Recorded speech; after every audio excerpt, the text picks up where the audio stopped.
No one in this world can you trust. Not men, not women, not beasts. This you can trust. Hello and welcome to another episode of Binding Roll Reacts. This is our second video where we decide to react to trailers out there, and this is our D&D group, Binding Roll. Hey, and this time around, I think most people in the D&D community have heard about this, but D&D is releasing, Wizards of the Coast is releasing its next, it's not an edition, but the next iteration of Dungeons and Dragons, and they released a trailer presenting it to the community, and they also released the first piece of playtest rules with that. And they want the community, the wider community, to play test the rules. So I thought we would do a quick trailer reaction right now, and then maybe in a couple days we will do a breakdown of the new rules. And then they're supposed to release more rules after that, and each time they release a little bit more rules, we'll do a quick breakdown. What do you guys think about that? Well, sounds good to me. Yeah, same. I'm curious to see what they All right, so I'm curious to see where they go. Yeah, me too. I'm really interested. I'm actually pretty excited for the stuff I've been learning about it. It's not huge changes. Spoiler alert, it's not huge changes, but it's interesting changes.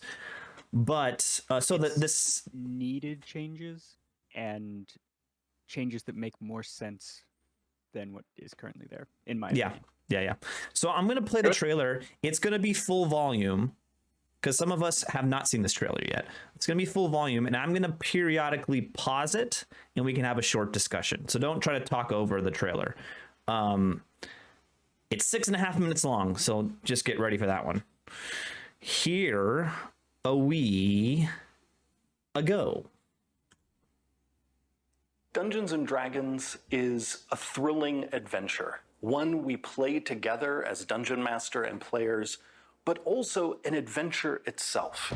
Now, we stand at the start of a new generation of Dungeons & Dragons, and today we're going to introduce some of what's in store for us as we embark on an initiative that we call ONE D&D.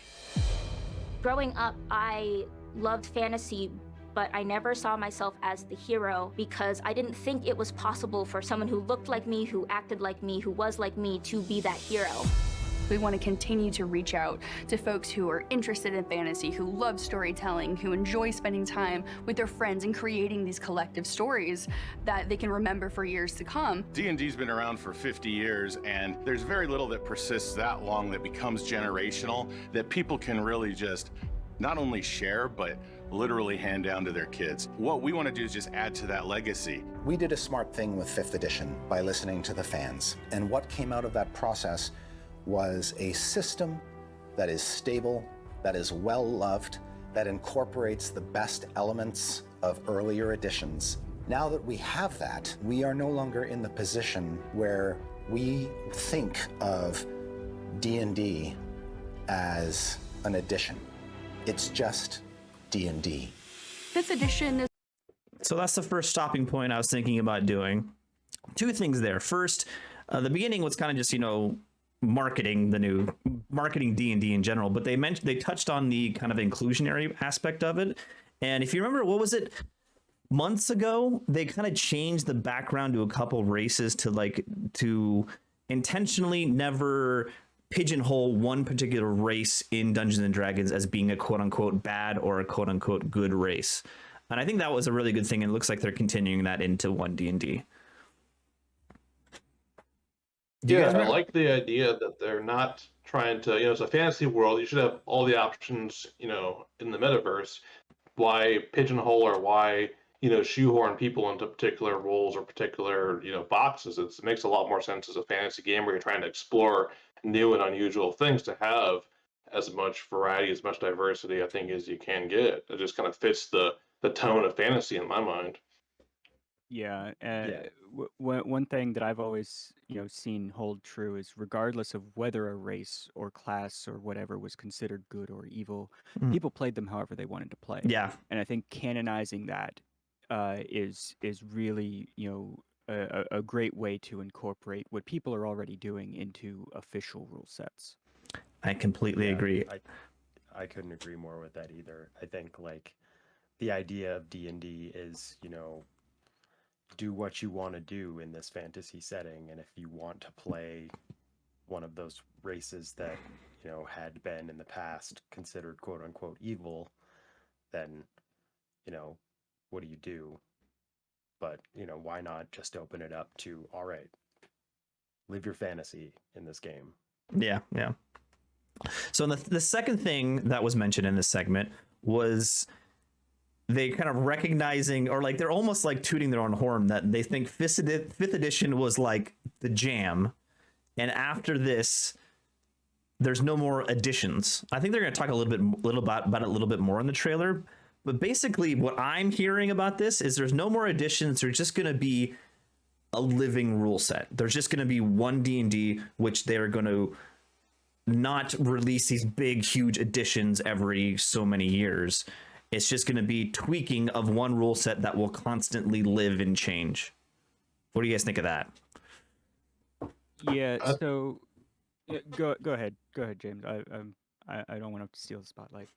I just want to say, I think it's really an intelligent movement, I believe, because I don't think people want to spend every 5 or 10 years learning a new rule set. I think they want to grow their characters, they want to grow a setting, they want to grow the backgrounds of what they're playing. They don't want to have to how do I critically hit now, or how do I do this or that. And I think that it works well in 5e. It's flexible, it has a good a depth of character creation, but not being too overwrought like Pathfinder 1e got towards the end.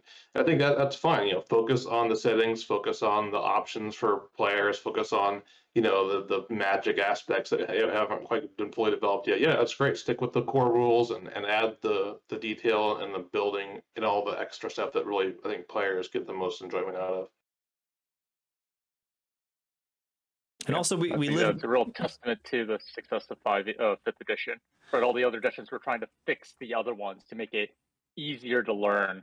What 4th edition was famously terrible at achieving that goal. So I don't think we'll ever get to 6th edition, unfortunately. But that's fully fine. Yeah. And yeah, I mean, it'd be hard to make a product that's significantly better, where like James said, to force players to learn that new system and choose between, right? Yeah, so I agree. Finally getting people migrating from 3.5 over to 5th edition, and so there are big changes there. So well, so and that's the point that I wanted to make is you look at the historical aspect of the D&D editions. People, most of the community holds 3.5 as the gold standard, and then you moved to 4th edition and everybody hated it. But there are people that started with 4th edition that absolutely loved it. Yeah. And I think when you look at it and then you look at 5th edition, the 3.5 players are happy. The 4th edition players are happy. Yes, there's some problems with 5th edition, but it's so well-rounded in terms of how much of the community is okay with accepting it. Acceptive, it. yeah. That if they just go in and make it a living rule set like it seems they're trying to do, and make the tweaks that are necessary here and there, and as long as they're just updating the source material and not forcing you to buy new books every time they do so, yeah, we'll get there. Okay, on that note, we'll continue on in the video. There's you're already barking at the tree for the next segment, so we'll go. I'm going to start it back up. Is a rule set that has worked for so many people and has brought so many new and exciting folks into the game. It's more important for us to continue to cultivate and respect and love what it is, that the world has told us is working for them. The sort of change you're going to see isn't about taking anything away from you, isn't about changing any of that stuff that you love. It's much more about giving you more options, giving you more choices you can make, more character types you can play, more magic spells you can cast. Basically, we're very happy with the game the way it is today. We just want to build on that. We're revising the major core rulebooks that every player uses, the Player's Handbook, the Dungeon Master's Guide, the Monster Manual. One of my focuses, specifically, is the Dungeon Master's Guide. I'm going to make some structural changes to make it more friendly to new DMs. When it comes to art for D&D, it's about as versatile as our players. We want to show that the person you are can appear in the worlds of Dungeons and Dragons. That's what 2024 holds, is this promise of getting new versions of the books that are the game you know, but reflect where the game is presently. ONE D&D has 3 pillars, and one is... So I'll stop it there. Big things here is they are building on 5th edition. This is not a ground up rebuild, right? And shoot, I already forgot what else I was going to say. Anything you guys want to say about what we just saw? So one of the things that I thought of in the first section, just kind of can't all be positive. We got to bag on them a little bit. We were saying, 5th edition is great and all that, and people love it, but I was thinking in the back of my head, but we still have to make money. So they're revising all the books that we know and already have, so we get to buy them again. Right. They may be improved. That's totally fine, but my cynical brain was thinking that. Here's my take on that is a revision to get away from the 5th edition moniker and to, establish all of the base rules is absolutely fine. Yeah, okay, you got to buy the book again, but further revisions after that are still under the ONE D&D moniker should not have to be purchased again. Yeah. So yeah, for sure. Yeah, I'm okay with buying the books again once, but I don't want to have to keep buying them every time they make a small revision. Yeah, for sure. And hopefully that'll just be like supplemental additive stuff, not anything big in the core rule book. But I'm a cynical asshole, so I have to say it. Well, what my point I thought about making was, I think that whole segment was like specifically aimed at the inevitable nerd rage when there's a new edition. Like, no matter what, there's going to be people screaming and yelling about changes. Like, nerds fear change. But I think that whole section was like a little bit of, it's okay. We're building upon 5th edition. We're not screwing that thing you love. Don't freak out. That's like the whole message I got from that. Yeah. Yep. Hold your towel tight and don't panic. One other thing that I want to make sure we bring attention to is Chris Perkins mentioned his rewriting the DM's guide to be more accessible to new DMs. I think that's an important point because one of the hardest things to do is be a new DM. Yeah, I agree. Right? Yeah, there's a bit of a DM shortage. It seems like you read some of these message boards and people are like, I want to play, nobody I know DMs, what do I do? And I think whatever tools you can give someone, say, maybe I should be the DM, or maybe like my friend who played years ago can come back and be a DM or something like that. I think giving that access as easy as possible to get over that hurdle of the fear of like, oh, I don't, it's too much responsibility or whatever, like, and presenting that in a way that people can like say, okay, it's doable, it's just manageable, and give it a shot. I think once people start, like, they usually stick with it and get good at it. It's just getting them in the door. Yeah, exactly. I mean, as part of the problem, so to speak. I've never DM'd a day in my life. It's one of those things that's like I do see it as a problem, and it's something that I don't think the Dungeon Master's Guide or any of the other books really have a good, currently have a good it's a steep learning curve. How do you start? Yeah. It's a steep learning curve for a DM to get into like and to be able to know the whole system to like at least proficiently tell the story for the characters. And I feel like the DM guide is not lacking. It's just it's not as user friendly as it could be. That's not how it's written.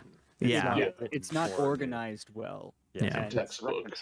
Yeah. Not a, like written a as a how-to guide. reference, but not a step-by-step thing. Yeah, Speaking exactly. as someone who, you guys saw basically my first attempt at DMing in season 1.5. Yeah. And good. Good. That I used the DMG as a reference more than anything. It doesn't really, hold your hand at all, which for some people is great, and for a lot of people, I think, who are a little intimidated by it, it could be better. So I totally agree that's a good change. All right, let's start it up again. Is the rule set, which is built on the base of 5th edition, but updated. We're building upon the rules that have been established, the storytelling, and expanding our world and our rule system. When we say building on top of 5th edition, what we mean is that all the adventures and supplements that have been released in the past 10 years will still be playable with the new evolution of D&D. Then there's D&D Beyond, which is the base of our digital tools and assists for players in DM. Currently, players are cobbling together all kinds of different apps and websites to have a true integrated D&D experience. What we want to do is actually just provide all the tools that the players need to play themselves in one space. Right now, with the acquisition of D&D Beyond, we've already started to dip our toe into digital, and it was a fantastic partnership that we have going, but we can add more. Digital physical bundles is something that we've wanted to do for a long time, and now that D&D Beyond is part of our family, it's finally something we can do. Your content is available anywhere you want it, and you have those physical books, but you've got nice portable versions that you can access through your phone or through your tablet or through your other device. Then our future facing. All right, stop in there. Good. We did pause there. Good. I was going to ask if we could. A few things I definitely want to talk about there. First off, they said all the old books you have, the campaign books, all that stuff, all the expansions, all usable in one D&D. Fantastic. That's like that's a home run, right? Like Totally. I think that's always the biggest fear is like your investment gets, basically discounted. Everyone I think that plays D&D at some point starts to stockpile books or materials, and to watch that get invalidated when an edition changes is really kind of a bummer. And there's a lot of third-party stuff that's kind of aiming at 5e too. I mean, I know there's a really cool book called Neverland, which is kind of based on like a Peter Pan version of a D&D hex crawl, and that's based on 5e. And so if the rules change too much, all these third-party people might have to, aim somewhere else. Instead of using 5e is almost like this with Windows, in a way that applications are, or Android or iOS, in a way that people are kind of building things onto, not so much just Hasbro. The second thing this is just the feeling I got when they started talking about using they acquired D&D Beyond, and they basically said we're gonna now bill into this, and they said, oh, previously online users have just been hobbling all together all these things. They're basically declaring war on Roll20. Tell me if I'm wrong. I mean, they're like, Roll20, you did a great VTT, virtual tabletop, but we're gonna just take that from you. Tell me if I'm wrong. Well, if they do it better, fine. Yeah. If it's not, who knows? I wouldn't really see it as a declaration of war per se. It's so Roll20 isn't just for D&D. Yeah, it's true. For anything. True.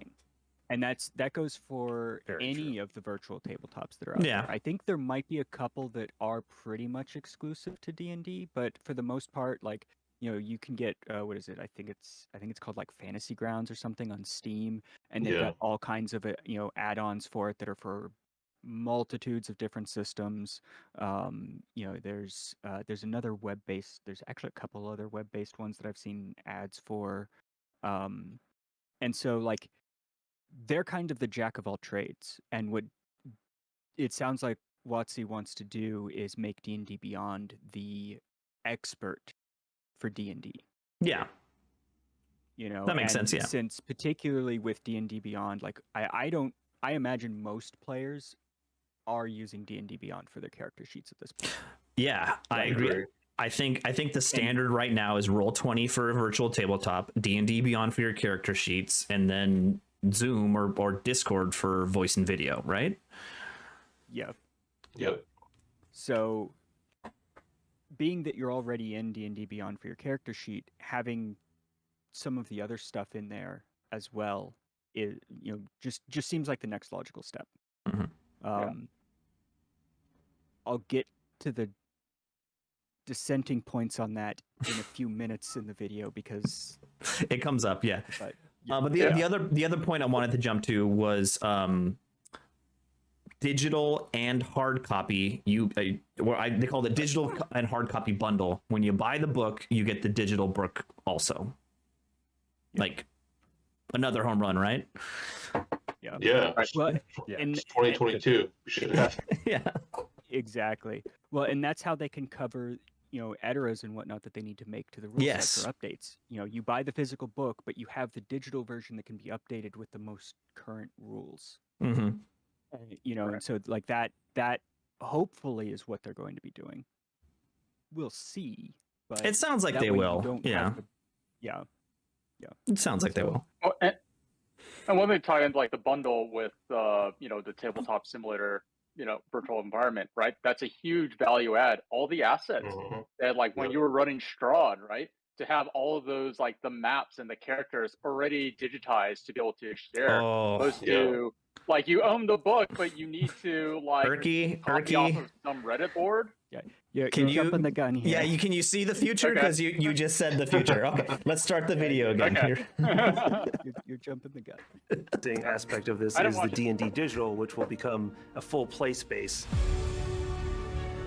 for you to have experiences that are more immersive. Right now we're in early development of our digital experience. We can play a game, roll some dice, see the miniatures moving around in a 3D play space, but that's just the core of it.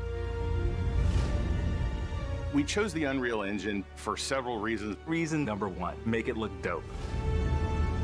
That's the first thing. Number two is take care of the lazy DM, because we're all lazy DMs. Ease of use means being able to access all of the tools that you need in order to get the adventure started. So we used a camera technique called tilt shift. It actually makes things look small. We want to make sure that the experience for you is that you're experiencing a miniature set. The tilt shift camera was really chosen so that people understood that this wasn't a video game, but it is a digital experience. We want to give people more minis, more options for character customization. You can actually change the features, do what you want with it. And you're going to use this miniature approach to tell stories just like you do in physical tabletop. To have your character live. So there you go. That's exactly what Erky said. You buy Strahd, you get all the maps, you get all the monsters in every map, you drop it into D&D Beyond, and just poof, you're playing. Like that's, again, that's great. And this is just my prediction. It seems like they're going to move to this living rule system, which is ONE D&D, and you don't need to buy your books over and over again. So, and then what Lode said, there's loss of money there. But really, if this is, people are using this system, it's going to turn into like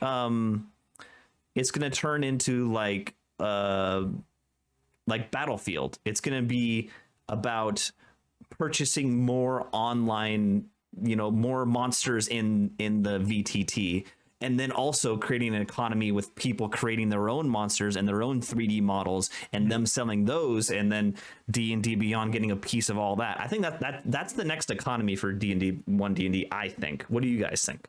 Right. Yeah. That was basically going to be my point, was that like this is where the money's going to come from. And for me, it's kind of a double-edged sword. Like, yeah, it's great because it means that it's likely that we won't have to buy books again. They'll just do updates and it'll update the digital version. But at the same time, it's like, how much is a mini going to cost? How much is that pixelated dagger for my rogue going to cost me? Yeah. I remember hearing horror stories of Fortnite and skins costing upwards of 80, 90, $120. Yeah. Hopefully. Blizzard You know, isn't in charge of this. right. So it's like as long as it's reasonably priced, like I have no problems buying cosmetics, digital cosmetics for my games. I do it all the time. Yeah. As long as they're reasonably priced. I'm not going to spend $20 for a tiny little model. I'll spend like 5, maybe 10 if it is exceptionally good looking. Yeah, I think it's going to turn into like a marketplace. I think it's going to turn into there's going to be stuff that Wizards of the Coast is going to release, and I think that'll be reasonably priced. But then I think there's going to be a marketplace for like creators, and it's like that's the sort of stuff that can go off the charts expensive wise. Well, and I'm okay with that because not everybody's going to be looking for or want to purchase from a digital creator, and it's not going to be as advertised as heavily as the official D&D stuff. Yeah, I mean they push user content pretty good on DM's Guild. I mean there's true. Pretty right, but is that do you have to buy the stuff on DM's Guild? Yeah, it's all basically user created adventures and modules that just use that platform. It's like Drive Through RPG, but just all D&D 5e stuff. Okay, so yeah, we'll see. Yeah, I agree with you. I agree with you. I hope it doesn't get crazy expensive. That's the main thing that I want to make sure of is that the stuff that I know is going to be hitting everybody, that's going to be advertised with, oh, you can buy the new adventure from WotC and it'll cost this much, but if you spend an extra, X amount, you get these minis with it for your characters or what have you. I want to make sure that those minis aren't going to be another, aren't going to double the price of the book. Totally. Do you think this would? You think this will hurt in-person play? That's what I was thinking too. Digital? Yeah, I think digital play is going to go way up, but also if they adopt this system we're predicting they will adopt, you get the rules for free, and then like you got the models at home with your friends. Like it's just lowering the cost for in real life players, right? True. Yeah, I don't think it's going to hinder IRL play at all. I think it's only going to boost both sides. All right. Or there'll be like 6 people in a hobby store all with laptops out playing digitally in person. That would be sad. That would be sad. You could. I mean, there's a number of content creators out there that have those gaming tables that have the screens built in. Oh yeah, those are cool. And so like, yeah, you absolutely could have your laptop sitting there so that you can move your character and it'll display on the screen, and they've got the camera pointing down on it and everything. So it's like, absolutely I could see that happening. I'd be a little sad if actual physical model play went by the wayside. That would make me sad, but I don't think it will.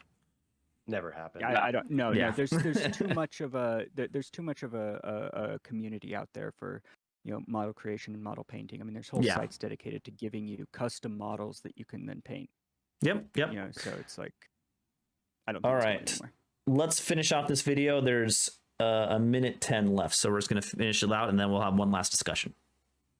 I'm transported there, but I'm not limited by the digital technology. We might give you a pre-made campaign from us that has an exciting castle or keep with a dungeon inside of it, exciting NPCs, but then you're going to be able to take this playset, take it apart, and build your own. We're going to have a really robust tool for you to be able to create your own dungeons. This is just the start of ONE D&D, and we are relying on all of you to help us out and figure out that future together.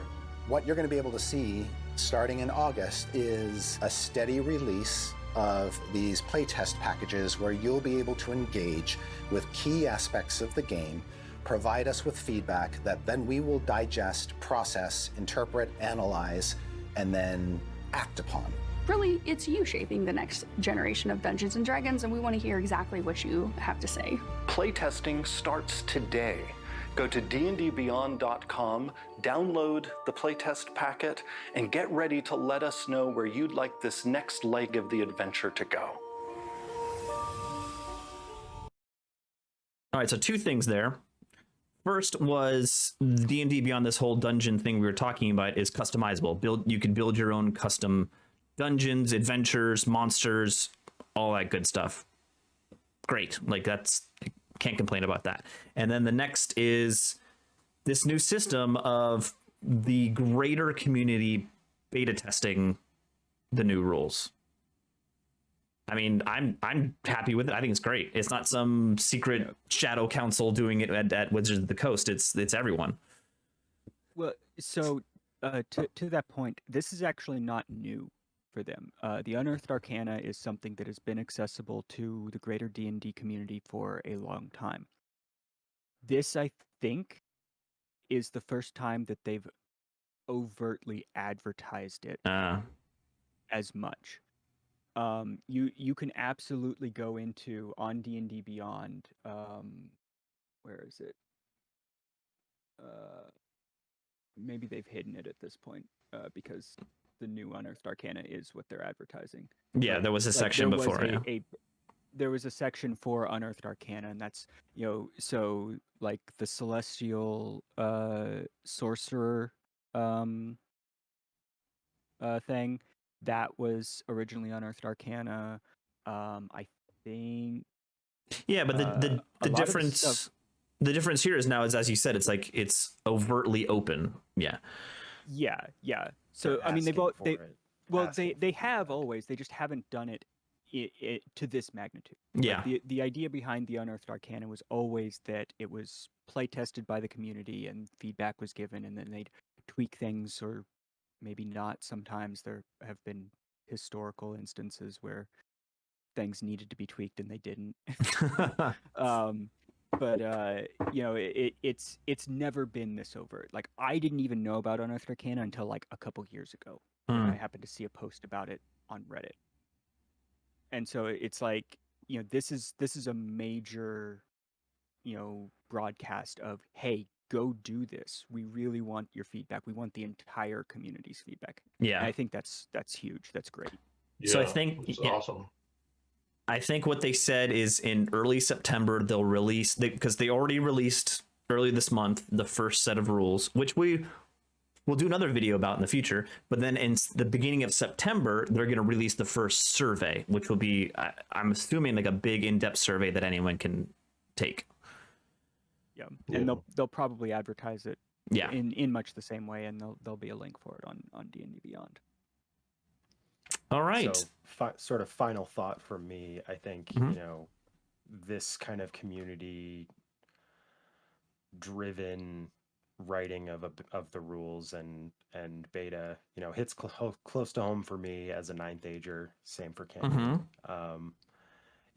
Being able to be a part of writing the rules and sort of turning them or directing them towards what you want as a player is a really big thing.